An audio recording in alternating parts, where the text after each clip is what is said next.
everybody!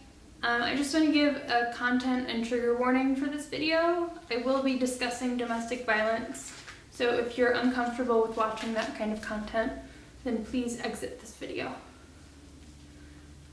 Mirror House by Alyssa Sweeney. 1. We left for the house in the spring. Brought a U-Haul full of the things we couldn't bear to leave behind. A small house, ramshackle and at the edge of the woods. Ina picked it because it was far away from the noise, far away from everyone else. We settled there like two turtle doves, cooing in our lavender-warmed nest.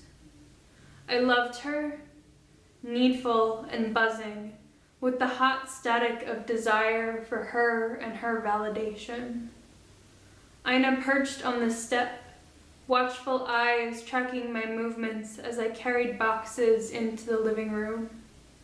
She claimed to be too small to carry them herself, wisped thin like a cat tail, but she directed me as I hefted our entangled life across the room.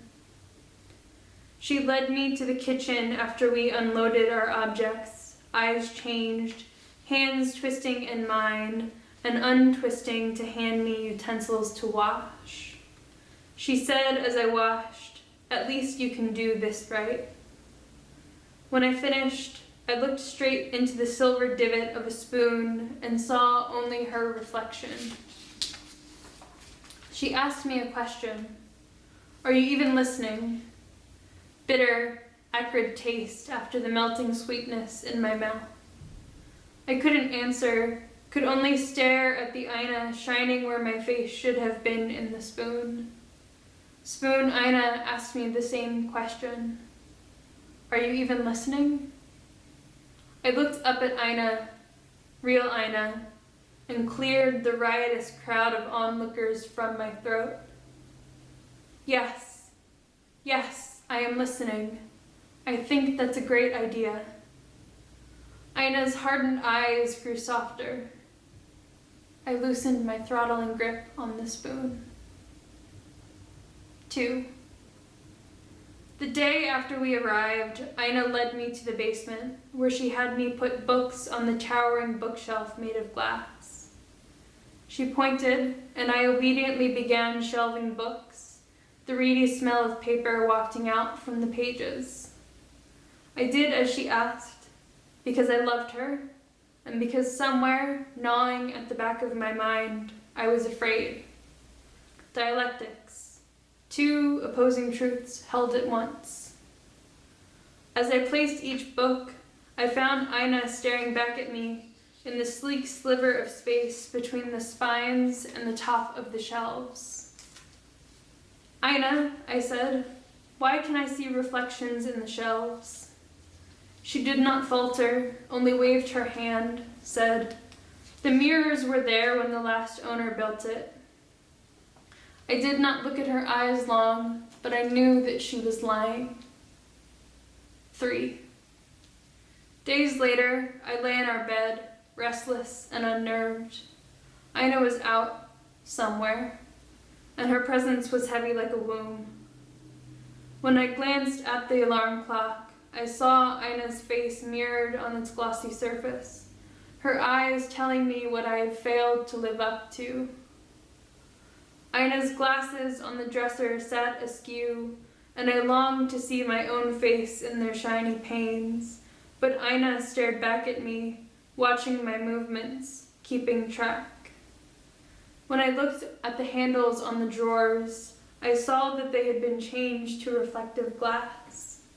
If I went near them, I saw her lips mouthing the words, "Mine, mine, mine, mine." I did not sleep at night. A month after we moved into the house, it was covered in Ina's reflection. Ina did not seem to notice, or at least she did not acknowledge it. The windows, which used to peer into the woods, now reflected Ina's face back to me when I stood washing dishes at the sink. Ina yelled about my not washing well enough, not making the dishes shiny enough. When I did make the dishes gleam like sun on a running river, I saw her staring back at me in their circular surfaces. Even when I was alone, I was monitored by the ainas that laughed on the walls, the plates, the windows, the clocks, the drawers. An aina, for her part, said to me, "Can you hold still? Your jumpiness is giving me a headache." 5. One day, I saw Aina as I walked through the coalescing shadows in the corner of the hallway. I did not mean to watch her, but her motions confused me, made me question the source of my anxiety. She was turned around, could not see me. She was replacing the pink ceramic mugs in the kitchen with reflective glass cups. She took the translucent cups out of their case methodically, placing them on the shelves and spiriting the mugs away like they were never there in the first place. I watched her a few moments longer before I emerged from the shadows. "Aina," I said. She jumped, whirling around to face me. As she saw my questioning features, she rearranged her face like a mask. "Aina," I said again, "what are you doing?" She answered, "I just brought some pretty new cups." I moved beside her and picked up one of the cups. I peered down its mouth. At the bottom, Aina watched me. Dread pulled in my gut, donned my organs as a suit. I took a breath, said, "Please get rid of these." As the words left my mouth, cracks formed in the reflection of Aina's face. Real Aina said, "Why would I do that? You have nothing to worry about." 6. I left the cracked cup in the kitchen, but days later, Aina had not moved it. I peered down its length and saw a face I did not recognize. A woman, younger than me or Aina, gazing up at me with warning in her eyes. I moved closer to inspect her more carefully, and her face grew larger, as if she too were moving closer, mirroring my movements. I stepped back and saw Aina watching from the hall. My stomach clenched, leaden wires tying inside me. I abandoned the cup and went upstairs. 7. As I brushed my teeth in front of the mirror that night, with mirror Aina watching while Aina was out, I tried to keep from disintegrating. I brushed my teeth harder and harder until I dropped the toothbrush into the sink and began to cry. "No more of this," I said to the dull hollowness of the room. The faintest sound of glass cracking ripped through the room, and I looked up to find hairline cracks in the mirror, forming an inorganic spider web. In the separated glass, I saw the woman I had seen in the cup and 2 other women. They looked at me and my tear-stained cheeks, and I looked at them and their eyes that carried grief like mine. I leaned in closer, again inspecting their faces. They leaned in with me. The one in the center, blonde and muscular, made eye contact with me. And then I saw a scene playing out in her garden green eyes. Aina, a younger version of her, directing the blonde woman. Aina's face remained calm, but the blonde woman looked panicked, her eyes darting from side to side and her hands clenching and unclenching as if trying to grip onto an unseen banister. Surrounding the 2 of them were hundreds of mirrors. They all reflected Aina's face. I pulled back sharply, blinking hard. I looked to the second woman, who had a halo of black curly hair framing her face. I leaned in, and as if pulled by magnetism, the women with their kind faces did the same. In this woman's eyes, I saw a similar story. Aina with her hair in braids, mirrors paneling the walls, scattered across the house, and the woman shaking hands. I pulled back, looking to the third woman, the small freckled one. I leaned in. They did the same, like clockwork. In the freckled woman's eyes, I saw another scene unfolding. Young Ina, her mirrors, this woman's terror, and what I now recognized as her memory. As the memory faded, I looked at each woman. "My name is Seda," I said to their faces in the shattered glass, not knowing if they could hear me. "Seda," they echoed. As I said my name, the fractures in the mirror grew larger, splitting upward. When Ina slipped under the covers with me that night, my hand shook, but I thought of the women and I felt less afraid. Ina installed floor-to-ceiling mirrors in the bedroom yesterday. I stared at them, my legs turning to rubber, thinking, God, there's no escape.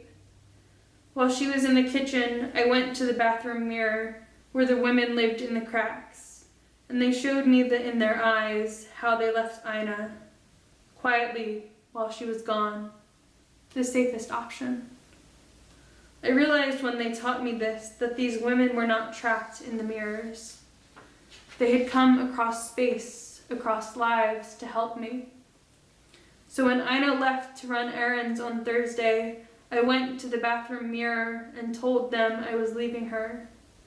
The mirror, already covered in hairline cracks, shattered with a brilliant ripping sound, shards split into razor-sharp sections.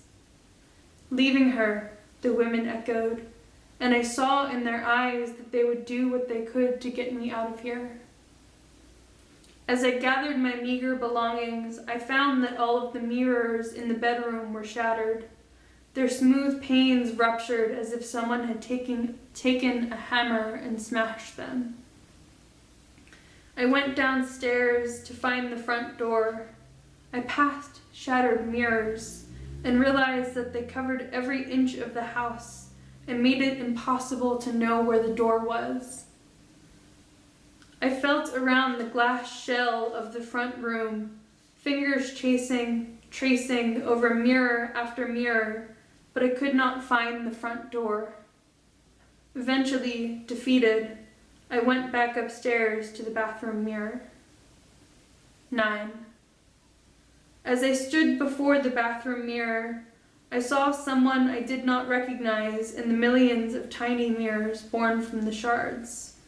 She looked exhausted and scared, but her eyes were fixed with determination. Is that, I wondered? That can't be.